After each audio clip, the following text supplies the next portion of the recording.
सभी मित्रों को जय जय सिया राम। प्रभु श्री राम की कृपा हमारे सभी मित्र पर बनी रहे, यही हमारी शुभकामना है, यही हमारी मंगल कामना है। तो आज स्वामी विवेकानंद के एक धार्मिक और प्रेरणादायक कहानी आपको सुनाते हैं। कहानी का शीर्षक है ज्ञान का घमंड। यह बात उस समय की है जब स्वामी जी शिकागो धर्म सम्मेलन के भाषण के बाद भारत वापस आ रहे थे। स्वामी जी की चर्चा विश्व के हर कोने में हो रही थी, सब लोग उन्हें जानने लगे थे।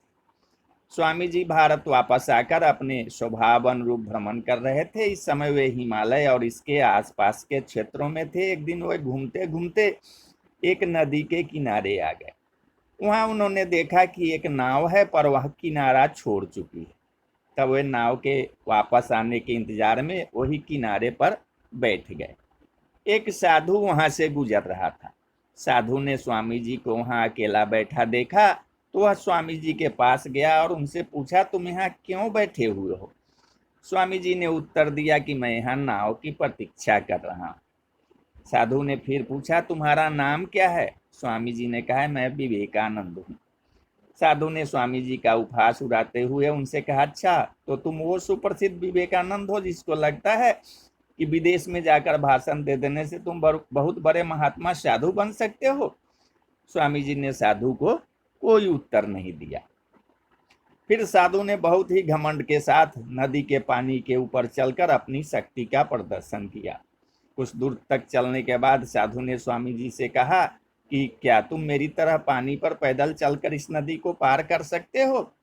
स्वामी जी ने बहुत ही आदर और विनम्रता के साथ साधु से कहा कि इस बात में कोई शंका नहीं है कि आपके पास बहुत ही अद्भुत शक्ति है, लेकिन क्या आप मुझे यह बता सकते हो कि आपको यह असाधारण शक्ति प्राप्त करने में कितना समय लगा? बहुत ही अभिमान के साथ साधु ने उत्तर दिया, यह बहुत ही कठिन काल था। मैंने 20 वर्षों की कठिन तपस्या और साधना के बाद यह महान शक्ति प्राप्त की है। साधु का यह बताने का अंदाज बहुत ही अहंकार भरा था। यह देखकर स्वामी जी बहुत ही शांत स्वर में बोले कि आपने अपने जीवन के 20 वर्ष ऐसी विद्या को सीखने में नष्ट कर दिए जो काम एक नाव 5 मिनट में कर सकती है।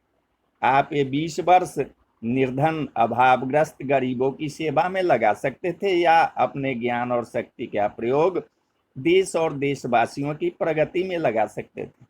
लेकिन आपने अपने 20 वर्ष केवल 5 मिनट बचाने के लिए व्यर्थ कर दिए। ये कोई बुद्धिमानी नहीं है। साधु सिर झुकाए खड़े रह गए और स्वामी जी नाव में बैठकर नदी के दूसरे किनारे चल गए। तो ज्ञान और शक्ति का सही प्रयोग आवश्यक है, लेकिन किसी शक्ति को प्राप्त करके यदि हम उस पर घमंड करते हैं तो यह मूर्खता है। शक्ति का सही स्थान पर सही उपयोग करना ही वास्तविकता में बुद्धिमानी है।